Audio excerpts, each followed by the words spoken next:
យើងខ្លែកជាងមុនដូចជាការដើរអញ្ចឹងយើងដើរទៅរៀងរឹងមាំជាងមុនបងដឹងទុកដឹងអីចឹងតោះអូនមិនទៅយើងជាបាបានប្រហែលជាមិនដងហើយ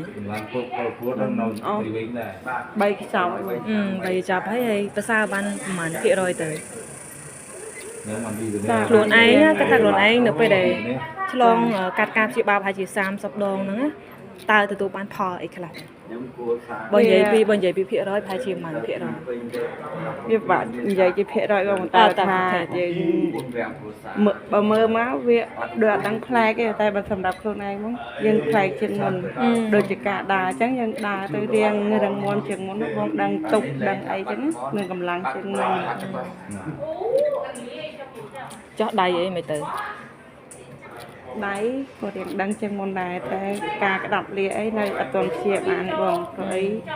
យើងប៉ះពាល់ខ្លាំងទៅចឹងទៅក៏យើងពិបាកព្យាវាឡើងវិញដែរចុះពេលមិនទាន់ពេលយើងមិនទាន់ព្យាបាលអាហ្នឹងមិនខ្លះទៅគូអាហ្នឹងអត់ទាន់ព្យាបាលអត់ដឹងអត់ដឹងដៃអត់ដឹងជើងហ្មងដល់មើលទៅម៉ៅក្រហមចៃនិយាយធ្វើការមិន